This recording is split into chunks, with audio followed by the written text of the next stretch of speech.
everybody, and welcome back to Joygasm, a video game and movie podcast. I'm Russ, he's Steve, and Sonic spin dashes his way back onto the silver screen in episode 268 today, April 8th, 2022. We're going to be going right into our topic of the day, which is the Sonic 2 movie review. So there's no need to fast forward to anything because we're going to get right into it. But before we do, we are going to caution you that we are going to be talking about spoilers. So you have, in fact, been alerted of said spoilers. And one final note.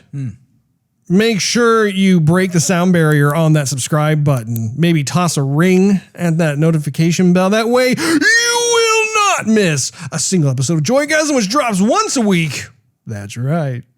Every week. Steve, I will go first this time, I believe. Oh, really? I thought I would throw you a bit of a curveball and, decide to actually take this one head on, as they say. I was thinking you were going to say more like grind up on that notification bell or something. What is that move that Sonic does? Up? Yeah, well, he kind of like charges in one place. Like in a that would be a spin dash, Steve. Yeah, but he's not dashing. Yeah, like you could charge up in one place.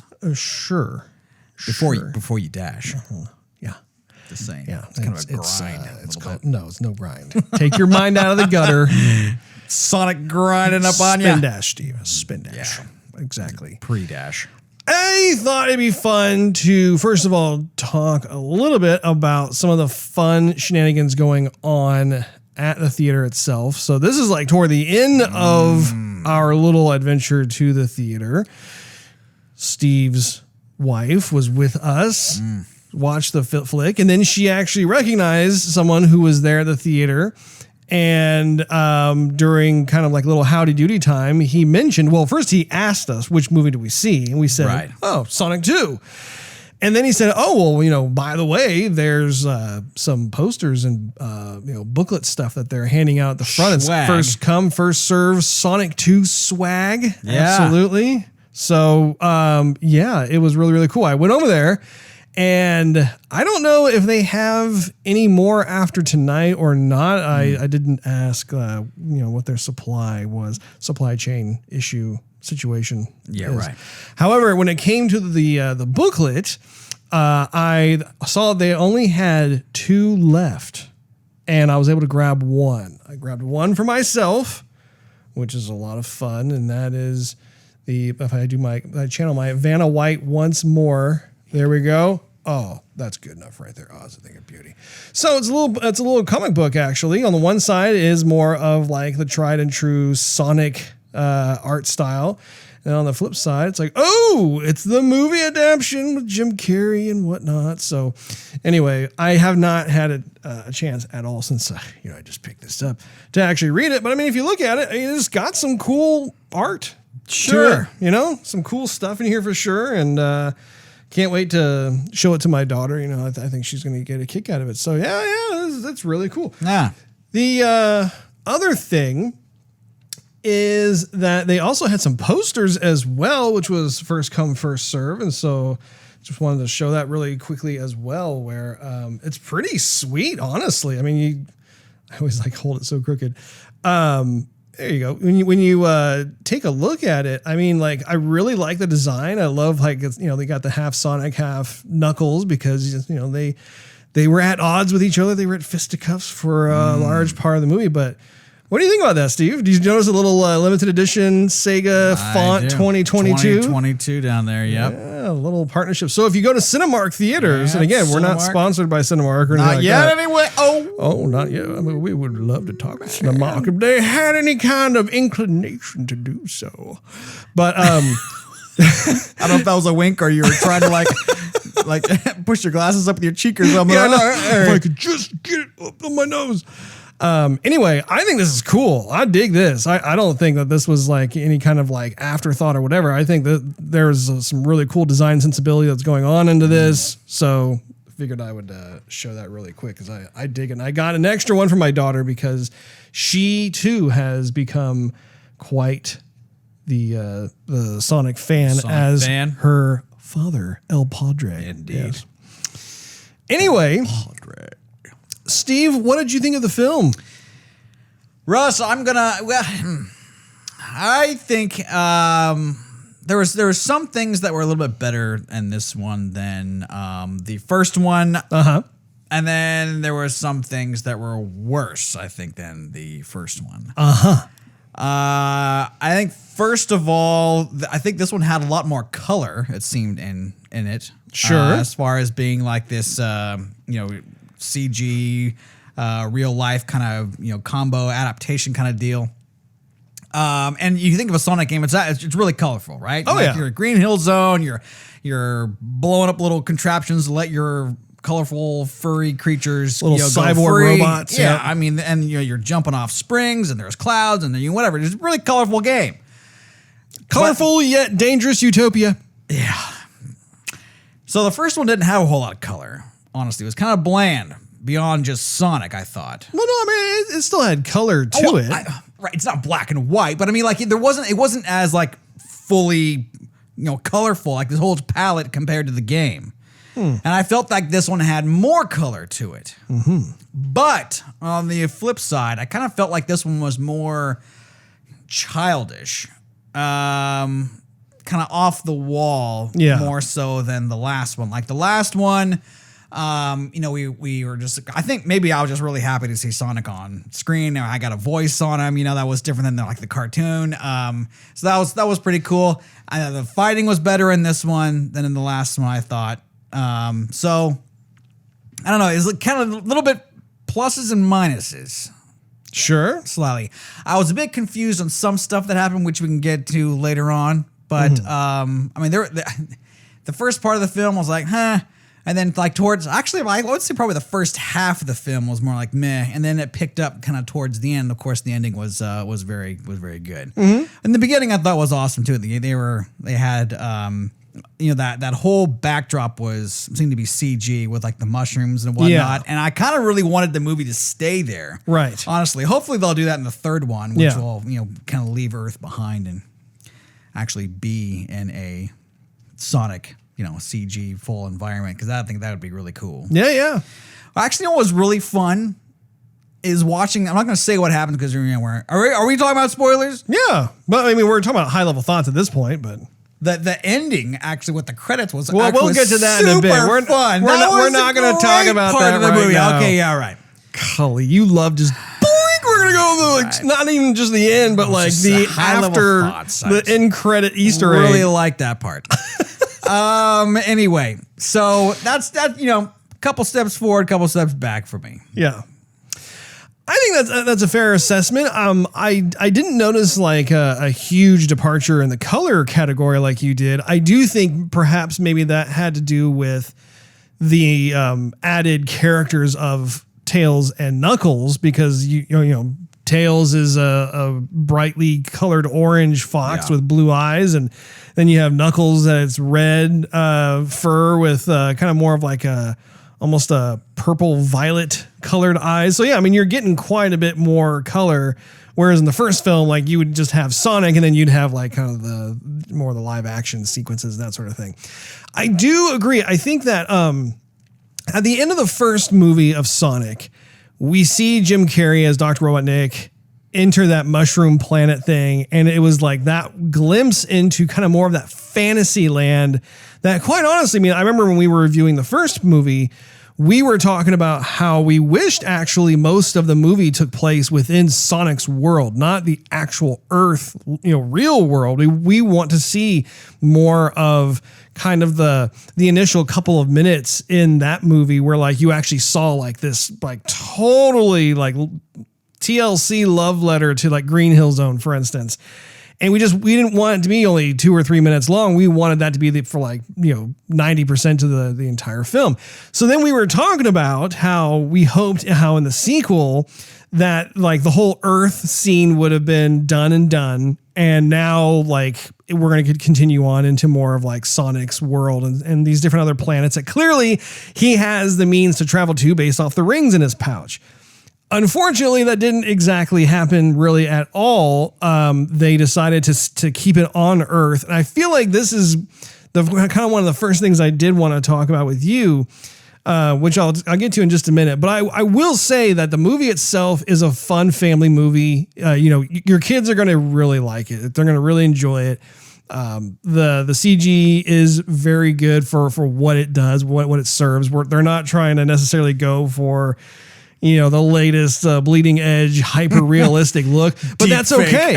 Yeah. But like for what it is, like, I think that it does the job really, really well. Yeah. And so like, I went into the theater, like honestly expecting exactly what I saw. I wasn't expecting to be moved in a way that would be like, Oscar worthy performances or whatever. So having gotten that out of the way, I do think it was a mistake that they stayed on Earth. Right. I feel like when I go to a Sonic movie, I want to be transported from all like elements of familiarity altogether and just be catapulted into this fantasy world, right, which they have a lot to draw from with all the games. I mean, like the game designers and the environmental artists and whatnot over the past like 30 years have concocted like all kinds of different levels that they could completely draw from.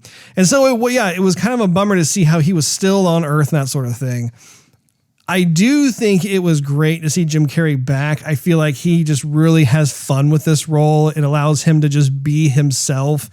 You can tell there's no pressure on him to perform. He's just doing what he does best, and he really fits the role. I will say I kind of wish that he had perhaps assumed the egg-shaped form that we all know and love from like the games, like Dr. Robotnik. I mean, he's got this very like rounded, rotund torso, these little dinky legs. Right. And I, for one, was hoping that maybe like him being on the mushroom planet, like first of all, I love how it starts out. The whole movie starts out and he's got like, it's kind of like the twisted Dr. Emmett Brown version of the intro of Back to the Future, where instead of like the eggs being cooked and food being poured for Einstein, it's like this like mushroom contraption. And I love the little Sonic toy thing he made that gets like squished. I thought that was terrific.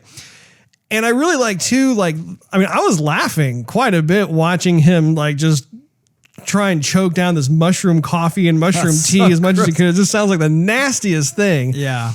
But see, my thing is he's on an alien planet. Like I thought, this would be like the perfect segue into like how it would just mess with his body and how he would just have the actual body type that Eggman has been known to have, because that someone like Jim Carrey would just own it. Like he would have so much fun with that silly body type. I wonder if they'll go there, because I think in the first movie, they introduced like the mustache. Right. So you noticed that already. And baldness. He was bald. He wasn't bald for most of the film. And then like, at the end you're like, he's starting to turn into him. Right. And so I think if they gave us everything, then it would be like, there he is. But they'd kind of have to make sense that, hey, for some reason he got big.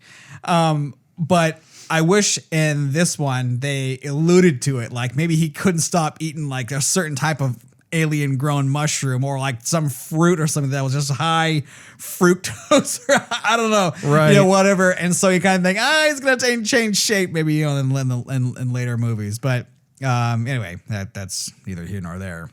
But they kind of maybe, they had like the Eggbot towards the end, and the Eggbot, it was muscular, but it kind of sort of did kind of show maybe what he might look like. Maybe I'm stretching it a little bit, but the robot kind of did have the Robotnik shape. Oh, absolutely, yeah. No, that was definitely it was an homage to some of the actual Dr. Robotnik contraptions that you fight within the game. Totally. I mean, I would say that particular robot that we saw was probably from Sonic 2, I want to say. Either Sonic 2 or Sonic 3. Like there is definitely some heavy references when it comes to that. And I appreciated that as a Sonic fan. I'm a huge Sonic fan. And I was definitely glad to see that. Let's also talk about Knuckles and Tails, because I was really excited to see them start to flesh out this cast, because if you follow Sonic beyond the games and into even like the anime series that they have, the comic book series that they have, that sort of thing, they have an entire host of different characters that have yet to be introduced. And again, I think that's also part of what I think about in terms of wanting that fantasy land to just become realized.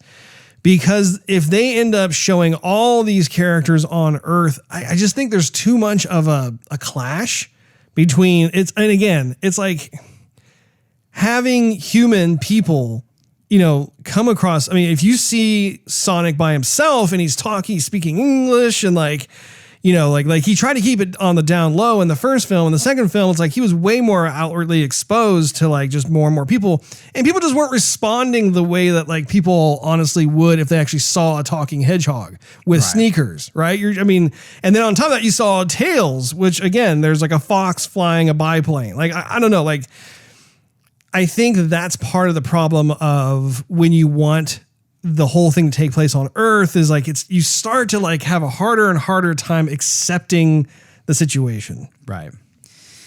Yep, that's true. When the whole thing came out, one was like Seattle. I'm like, I don't want to be in Seattle. Right. Or it was like San Francisco. I'm like, okay, San Francisco, cool, but I don't want to be there. At least for this movie, right. I don't want to be anywhere in America or on the planet. Yeah, you know, I want to be transported into fantasy Green Hill Zone. Right. You know, unplugged from what we see on a regular basis. There's so many other movies that go, oh, it's Seattle, New York, you know, LA. Yeah. Get me out of there. Show me something else.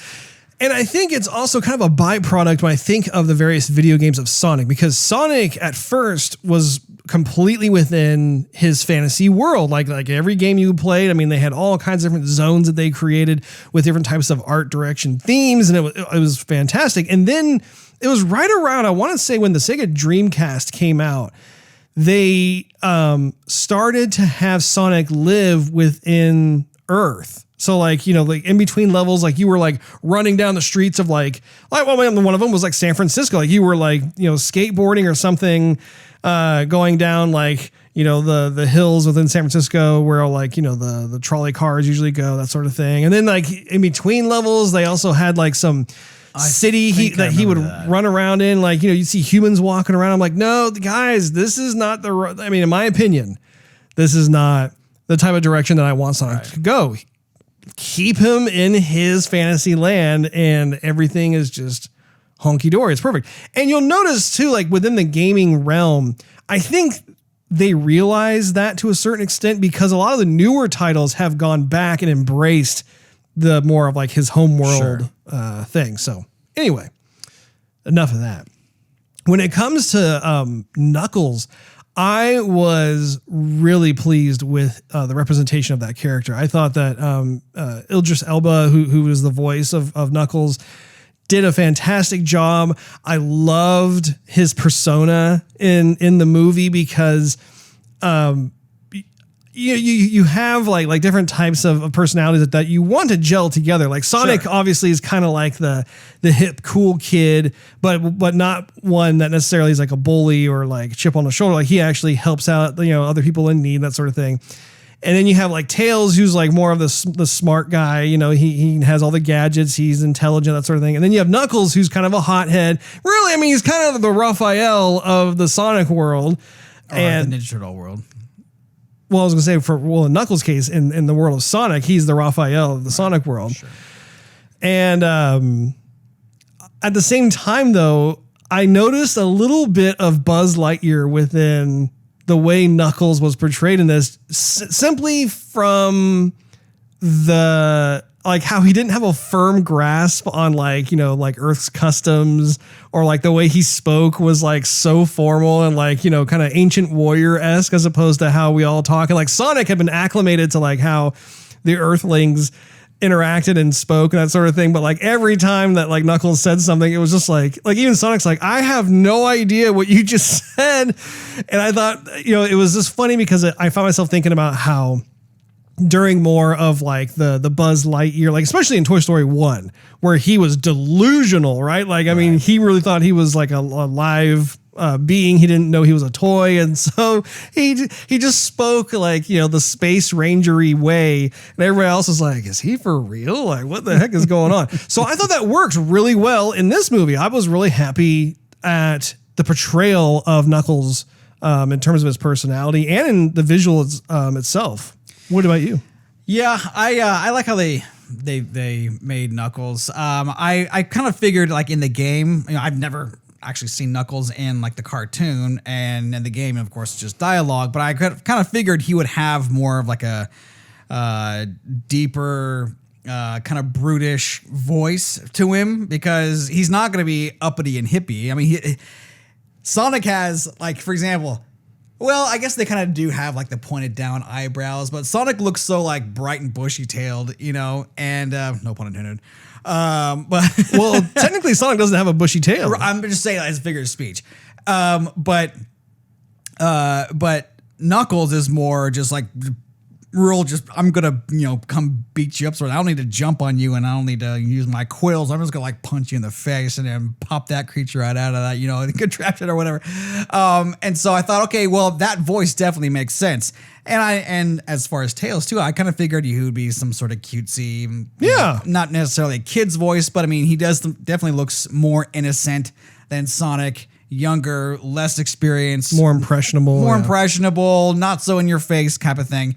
And so a lot of the voices, the cast who did the voices, I thought were well selected. I mean, I think they fit the characters for sure. Yeah, definitely. And it was fun just to see the chemistry between those three characters, because again, this is a Sonic movie, right? Like we want to just be completely just immersed in this world that we've come to know and love. And I think that there were a couple of instances throughout the movie that I felt were kind of throwaway scenes that honestly could have been, like, the time could have been spent once again doing more of a different approach overall to the film. Like the wedding scene just didn't need to happen. I felt like that was a complete waste of time. And what was the other scene? There was a second scene. There's a dance off that I was That's what it was. Yeah, there was a dance off. Then again, I don't know if like the film's creators just felt compelled, like they had to have these scenes with humans because they were afraid the kids were going to get bored with seeing these characters from the Sonic world. But I'm like, that's why we paid the movie ticket. Right. We don't want to see like this random stuff going on, like the what was it, Siberian dance off, and then you had like this wedding thing with like the undercover agents. I'm just like, guys, this has nothing to do with the Sonic world itself, and that. I mean, we could have gotten back, probably like at least 20 minutes worth of film time. 30. Yeah, I don't know. I kind of feel that they have to include a lot of this non-CG type of stuff. I mean, Sonic and Tails were in that dance-off, but I mean, it wasn't so hyper action, And I wonder what like all this CG costs, because I think at some point they know that too, but it comes down to budget, I think. So I don't know. Maybe yes, maybe no. But the whole wedding thing, I just thought it surrounded like the one character that with the least significance in the last movie. And so I thought, okay, you brought this person back, and now we're going to let her take over this whole segment of the movie. And I mean, I guess that it was slightly funny at one time, but they just drew it out and out and out, and then they just let it go as if it didn't exist anymore. I mean, I don't know. It was kind of just left untied. I don't know why. To me, it made no sense whatsoever. Like, why are you it was funny to have the guy tried to rip off the ring. I knew that was going to happen. Yeah. Once he was like, oh, I'm doing this trick. I'm like, oh, this is going to be something later in the movie. But I mean, that whole scene was kind of funny. But that was it. Yeah. That was it and only it. So I don't know. I do like how the movie started to explore the Chaos Emeralds. And I think that was the right choice to make. However, the execution of the journey itself, again, it was flawed because we weren't in the world of Sonic. And really, like, probably one of my favorite parts of the entire movie was when they were trying to get that green emerald, the one that housed all the other Chaos Emeralds in there, and they discovered some kind of ancient tower building thing underneath the ocean, and suddenly you see Sonic going through all these booby traps and whatnot, and it looks just like a couple of the levels from the games. And once again, like at that point, I was into the movie. I was like, good, this is what I want to see. This is what I'm talking about. Like when he was underwater, like his fear of water is legit because in the game, it's either insta death or like you have levels that you go underwater, but he has to hold his breath. And I loved how they, once again, he saw the air bubble go up, he goes, and got some of that air. So that was a success. That was very, very good. And it was so funny because it wasn't until the last third of the movie that we finally get to see something that resembles Sonic's world or the levels that we've played within Sonic. And the whole time, as I'm enjoying this, I'm thinking, why couldn't the entire movie look like this? Like, why couldn't we have gone from, planet to planet? Again, he has the ability to travel, or maybe he just goes to one planet, which is like his home world or whatever. I don't know. But it would have been really cool to have seen, and again, instead of just going for just one, because in the game, it's customary to have to collect all the Chaos Emeralds, which then, manifest and turn that into like the super powerful abilities that you saw in this movie. But instead they were just going for the one, and it's like, no, there should have been like this wild goose chase across galaxies and universes where like, Sonic has the map, he has the rings, Knuckles and Dr. Robotnik are trying to go after him. Maybe they've collected some, maybe they haven't. Again, it plays into like what's tried and true within the games themselves, because that's what you have to do. So that's, I don't know, I go back and forth that because like it's weird how Hollywood feels compelled to have those moments with people actors. Like if you think of like the Godzilla movies that have come out recently, right? Like they feel compelled to have to like, well, there has to be a scene where like some character is downtrodden and they have family issues and they're having to work it out. And then all of a sudden this natural disaster occurs and Godzilla comes. It's like, no. I paid to watch Godzilla rampage and destroy stuff. That's why I paid my movie ticket. I don't care about these fictional characters that have nothing to do with the story of Godzilla. And I feel like that's kind of the same thing with Sonic, where it's like, I like the actors that play, kind of his foster parents. Sure. I think they fit their job very well. I think the lady who plays the wife is one of the most beautiful women I've ever seen. Amazing. Yeah. When she smiles. I know, she's like, oh, hi. Oh, nice to meet you. Thanks for being on the screen. Yeah. Yeah. But again, it's nothing against her or anything like that. But again, This is a Sonic movie. This is a Sonic story, and having real life actors in there, I just don't think is necessary. Full-heartedly agree, Russ. Mm-hmm. What are you gonna do? That's why I'm saying it. I don't know for sure, but I'm just saying the only thing I can think of why they chose what they chose is because of budget. I think.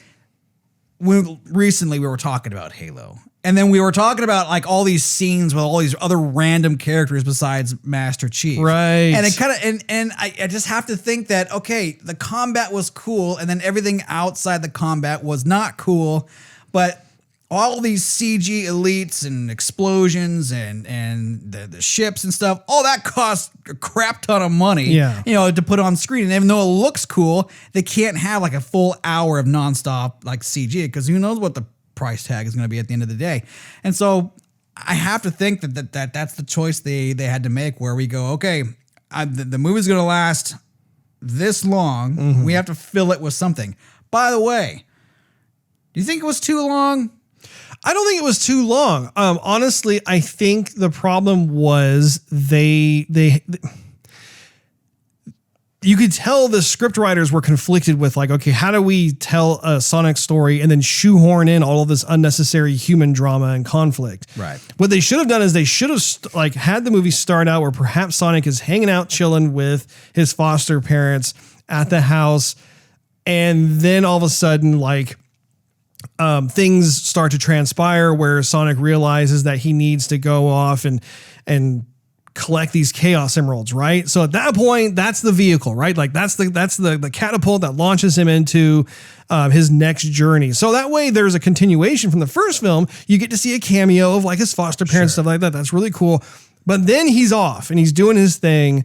And I think that would have been a much more rewarding adventure to go through and see. And see, the thing is, and I feel like this is kind of key with regards to like kind of like the human aspect of this.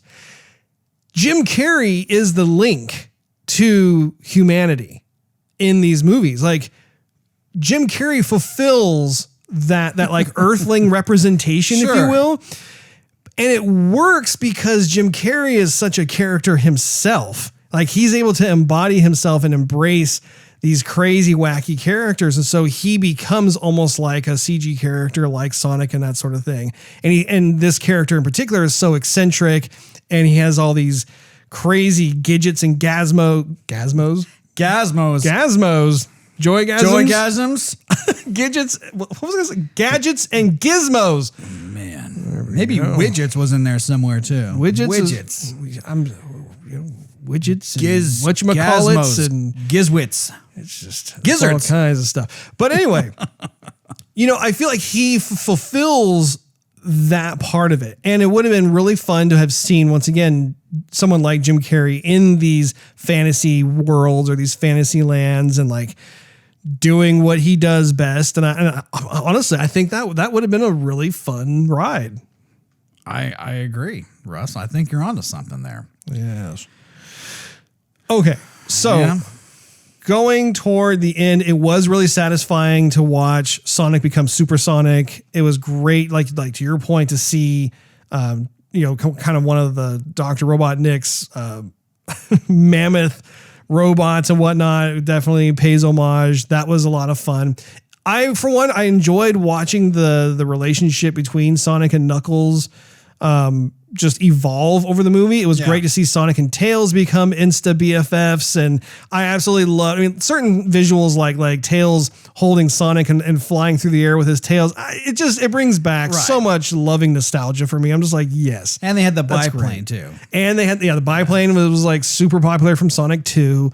So yeah, all of those nods to fan service, definitely thumbs up from someone like myself, who, like I said, I'm just a huge fan of the Sonic franchise.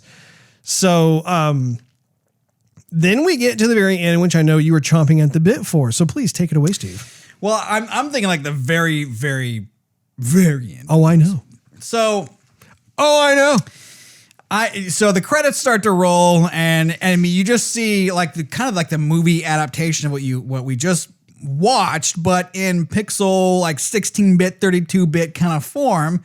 And to me, that was like almost more entertaining because you saw like a pixel version of Jim Carrey's Robotnik, and you see Knuckles and you see Tails, and of course you see Sonic. And it's a mix of him going through familiar levels that we've all played through in the game, and a mix of what we just saw in the movie. And to me, it was like, this is so entertaining. I'm watching the credits, and to me, it's almost the highlight of the film. Yeah. And even though it was all pixelated, I'm like, that's where I want to be. And I had a smile on my face that entire sequence. Yeah. No, I know exactly what you're talking about. And they did that in the first film too. I believe. Yeah, right. And so, those are just great because they're callbacks to like the 16-bit, 32-bit era when the pixels were king, and how they updated it a bit to reflect how they looked in the films. But yeah, it was so cool to be able to go back and see that. And that's what they really got right. And it's just so surprising how like there are certain key areas where it's just like they totally nailed it. And then other parts where you're like, no, you don't have to go there. Just stay over here. Yeah. So, did you find yourself laughing more in this one than the last one? I think I did, honestly. Really? I was having a good time. I thought that Jim Carrey was actually funnier in this one. And I think, in the first film, if you recall, he kind of had to keep his physical humor kind of under the radar because he was kind of passing himself off as kind of a normal, eccentric military scientist or something for the U.S. government. Yeah. And then like as time went on throughout the first film, how like he got more and more just out of his shell, so to speak. This one, he's just out. He's just like, boom. And so, like I said, like when I was watching him, do the whole like mushroom coffee thing. I mean, that was so, I mean, I love how like, I mean, they just went with it. And you saw time after time after time. And that's literally the only thing he had to like survive upon. And I thought that was great. Or like, you know, there are other instances too, where I thought that, you know, once again, Jim Carrey was actually really funny with his like physical humor. Some of it you could tell was aimed for the kiddos, and that's totally fine. And honestly, some of the funniest stuff though, aside from Jim Carrey, once again, it was Knuckles. His dialogue caused me to laugh so many times because I didn't think it was that funny. Oh, for me, like the delivery was so funny because of how it like if it was just said in any other way, but like, you know, like the performance was the same, it wouldn't be funny. But it was the script, the way that they wrote his dialogue, and the combination of the words they used. I don't know.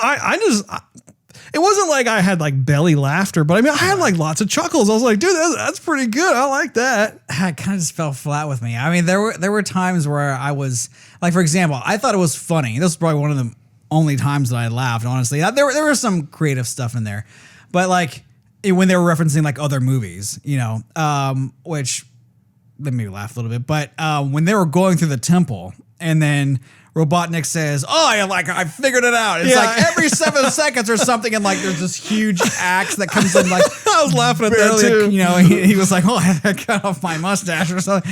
You know, his expression was priceless at that point, and like you know, there's a little bit of wind from the axe. It goes, whoo. I mean, it was like almost like a Looney Tunes moment. He's like, I wish I had more of that in the movie, because there were times when they it seemed like they were trying to be funny.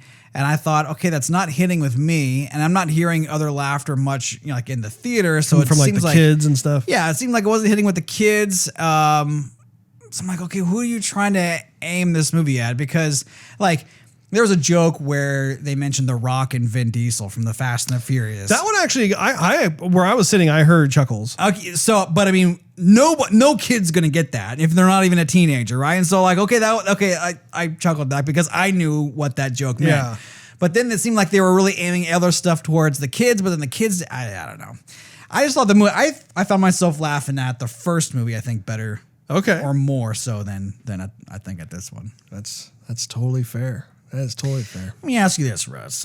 I love it when you ask me questions, Steve.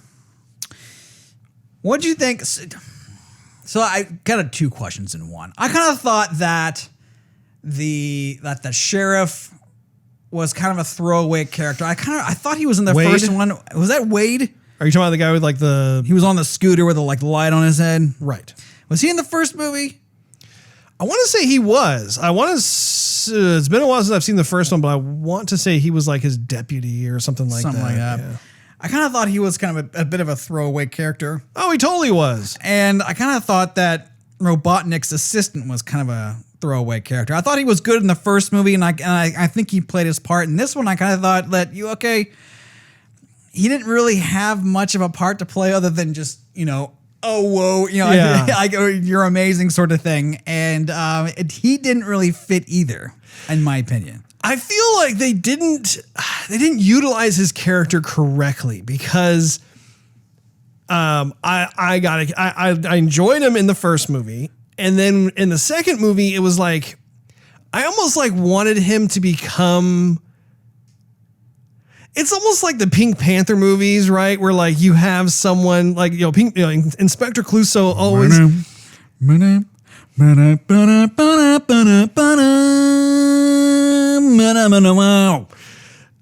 If you recall, Inspector Clouseau always had like his, basically his butler caretaker type. Now in the Pink Panther movies, he was always keeping Inspector Clouseau on his toes with like, like Inspector Clouseau would be coming home from like a hard day at work. And then all of a sudden, like the butler's hand would burst through the wall and start choking him because he's trying to like, keep his training skills sharpened and everything. Right. And just the sheer absurdity of it actually made for like some of the most memorable moments within the Pink Panther films. Right.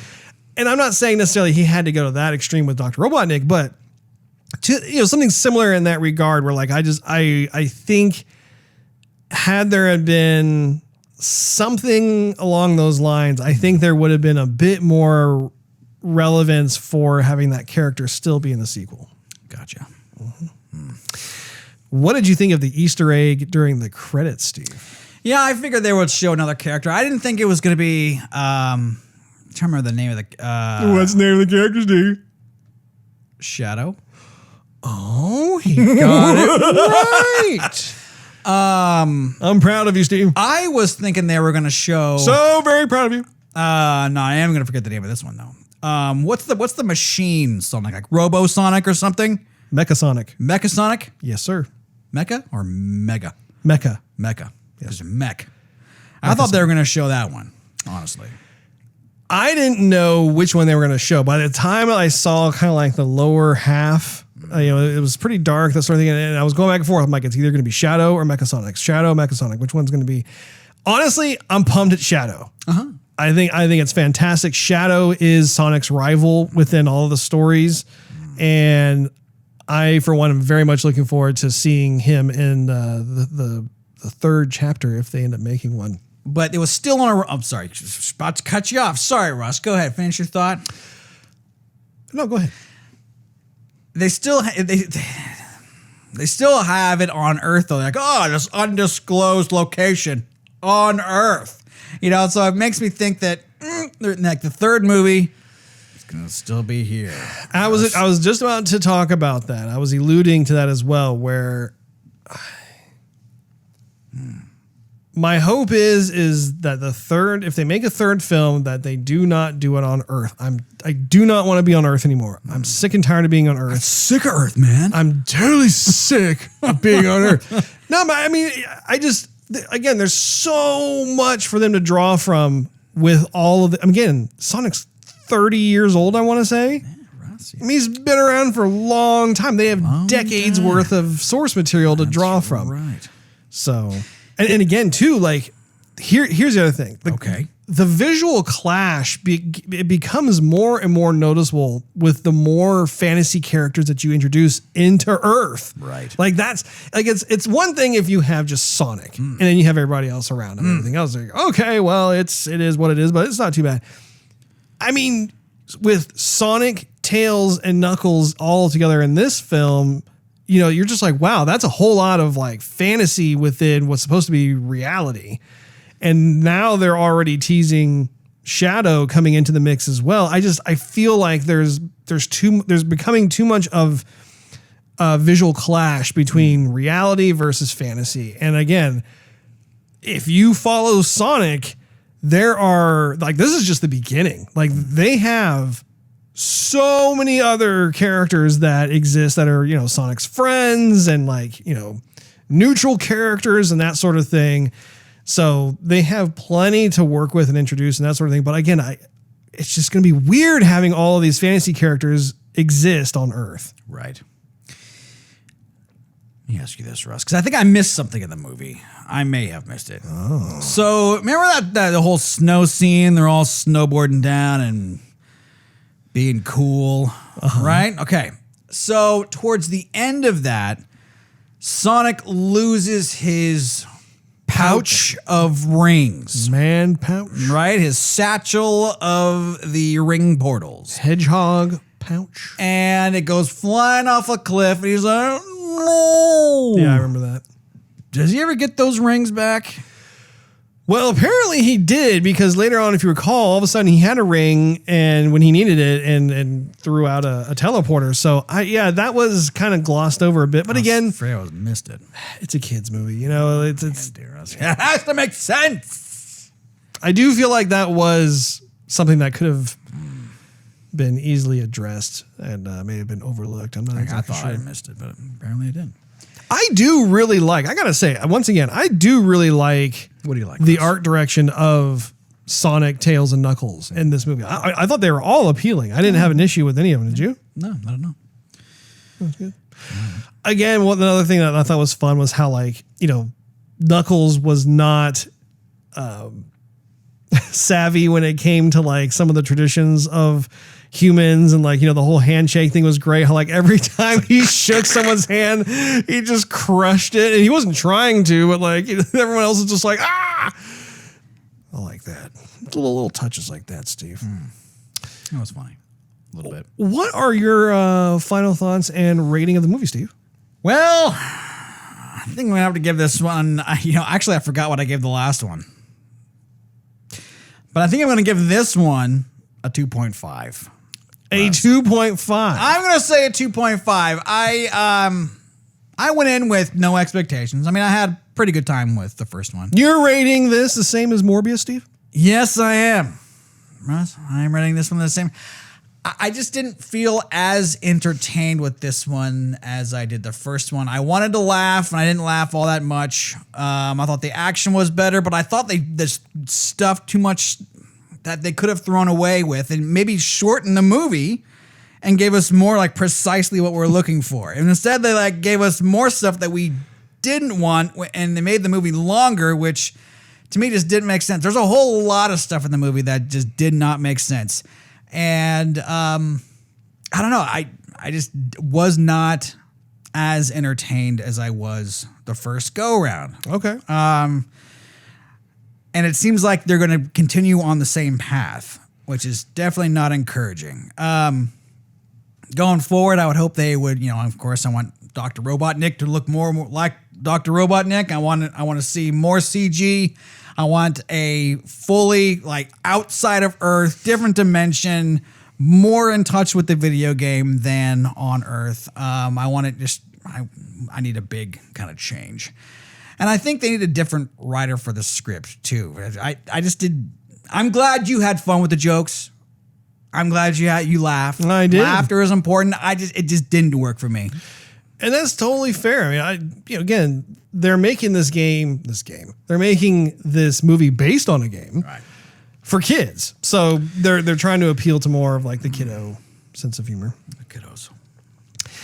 Well, for me, so I was really happy to see Sonic on screen again. However, I do think that there were certain scenes that were just throwaways. I think that they had no place being in a Sonic movie. I don't know for the life of me why they decided that they felt they had to put in like the wedding scene or the dance-off scene. Those are just unnecessary.